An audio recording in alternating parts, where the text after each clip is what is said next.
Hello everyone, आशा करता हूँ आप लोग अच्छे होंगे और सेफ होंगे। So finally after 2 years BARC has announced to recruit scientific officers in various engineering disciplines. BARC के बारे में आप सब जानते होंगे। It works under the department of atomic energy which is headed by prime minister. BARC में आप जब ज्वाइन कर लोगे then you will be called as a nuclear scientist, और जो पोस्ट है साइंटिफिक ऑफिसर की, it is a group A gazetted officer post in the government of India. इसमें एक और चीज़ इंपॉर्टेंट है कि आप अगर फाइनल ईयर में हो then also you are eligible, and monthly जो पे एंड पर्क्स जो रहेंगे total you will be getting around 95,000 in hand salary. यहाँ पे हम लोग जो नोटिफिकेशन निकाला है उसके बारे में A to Z सब कुछ समझेंगे कि what are the important dates, what is the selection process and what is the eligibility criteria and what are the pay and perks like this things. तो स्टार्ट करते हैं हम लोग इम्पॉर्टेंट डेट से।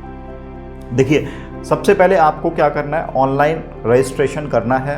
उसके बाद में आप फॉर्म फिल करना स्टार्ट करेंगे। तो ऑनलाइन रजिस्ट्रेशन स्टार्ट होने की डेट है 12 जुलाई, मतलब आज स्टार्ट हो चुका है। Then last date of registration is 7 August. लेकिन अगर आपको जो ऑनलाइन एप्लीकेशन आपने जो भरा है अपना फॉर्म, उसको सबमिट करने के लिए 2 दिन एक्स्ट्रा दिए गए 9 अगस्त, लेकिन रजिस्ट्रेशन 7 अगस्त के बाद नहीं होगा। ठीक है। Then online examination slot booking 20 अगस्त से स्टार्ट हो जाएगा। स्लॉट बुक कर सकते हैं आपको कौन सी डेट को एग्ज़ाम जो है चूज़ करना, क्योंकि एग्ज़ाम की डेट है 5 से 12 सितंबर, 5 to 12 सितंबर। मतलब ये आपके 7 डेज रहेंगे। इन 7 डेज में आपको अपना एग्ज़ाम का स्लॉट बुक करना है। ठीक है। Then after that you need to select the interview slot which is 24 to 28 September. Then list निकलेगा which are being selected for OCES। समझेंगे हम लोग ये क्या है OCES, which is 2nd week of November. उसके बाद में you have to, if you want you can apply for DGFS which will start in the 3rd week of November. Then after that declaration of list of applicants which who have been selected for DGFS is 30th November. ठीक है। अब हम लोग समझते हैं ये OCES और DGFS क्या है। देखो, जैसे ही आप अगर if you are selected, suppose you are selected, then वहाँ पे ट्रेनिंग रहता है। तो ट्रेनिंग के वहाँ पे 2 मॉड्यूल हैं। एक वो बोलते हैं OCES और सेकेंडली वो बोलते हैं DGFS। OCES मतलब क्या होता है, 1 year orientation course for engineering graduate and science post graduates for the year 2021 to 2022। मतलब एक आपका ओरिएंटेशन कोर्स होगा फॉर 1 year जिसे बोलेंगे OCES 2021। मतलब 2021 में हम लोग ज्वाइन कर रहे हैं इसलिए उन्होंने बोला है OCES 2021। और एक उनका ट्रेनिंग स्कीम में रहता है 2 years का होता है कोर्स जिसे बोलते हैं like DAE graduate fellowship scheme for engineering graduates and physics post graduates for the year 2021 to 2023।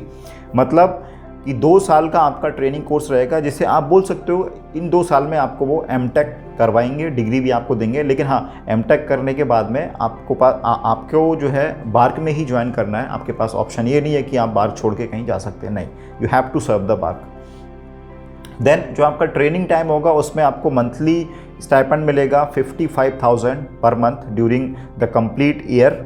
ठीक है। उसके साथ में आपको एक 1 टाइम बुक अलाउंस भी मिलेगा विच इज़ 18,000 रुपीज़। और आप अगर DGFS के लिए गए हैं, DGFS के लिए अगर आपने गया तो आपको स्पेशल 25,000 का कंटिजेंट एडवांस मिलेगा which is in the name of tuition fee for the MTech। जो आप MTech के लिए वहाँ पे उन 2 साल में ट्यूशन फ़ी दोगे उसका रिम्बर्समेंट होगा। DGFS का फ़ायदा ये है कि आप जब DGFS कंप्लीट करने के बाद जाओगे then you will be posted in the projects.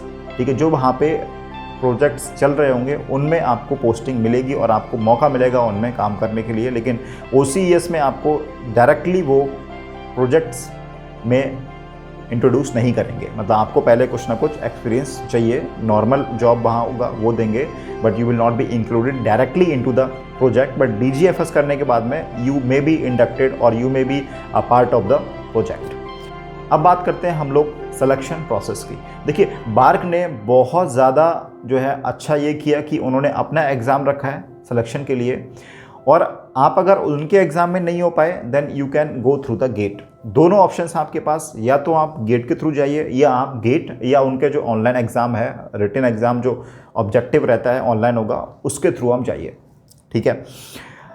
Gate में भी इन्होंने बहुत अच्छा ये किया कि गेट 2020 और गेट 2021 दोनों साल वाले एलिजिबल हैं। अगर आपने गेट 20 में अच्छी रैंक नहीं आई है, गेट 21 में अच्छी है तो आप 21 के हिसाब से लीजिए, और अगर 20 में आपकी ज़्यादा अच्छी है तो आप गेट 2020 के हिसाब से जो है अपना फॉर्म फिल कीजिए, ठीक है। अगर और आपके पास ये भी ऑप्शन है कि दोनों के दोनों ऑप्शंस आप चूज़ कर सकते हैं, गेट की रैंक के थ्रू भी और ऑनलाइन एग्जाम के थ्रू भी। जिस किसी से भी आपको शॉर्टलिस्ट होंगे तो आप उसके हिसाब से हो जाएंगे। You have both the options. आप जब फॉर्म भरेंगे तो आपको चूज़ करना पड़ेगा कि आप सिर्फ गेट के थ्रू जाएंगे या सिर्फ एग्जाम के थ्रू या बोथ। तो ऑफकोर्स है, आप कितनी भी अच्छी आपकी रैंक हो गेट में, still you choose for both, okay. अब नेक्स्ट, आप अगर गेट के थ्रू या एग्ज़ाम के थ्रू शॉर्टलिस्ट होते हैं, देन उसके बाद आपको इंटरव्यू में अपीयर होना पड़ेगा। और आपको पता होगा कि बार का interview is assumed to be the most technical interview of the India. लोगों का 2 घंटे 2.5 घंटे के आसपास में भी चलता है ये इंटरव्यू, इवन 3-3 घंटे तक चलता है। तो आराम से इंटरव्यू देते देते चाय वाय पी के मस्त बातें वहाँ पे होती हैं, लगता है कि कुछ मतलब ये अलग ही चल रहा है, ठीक है।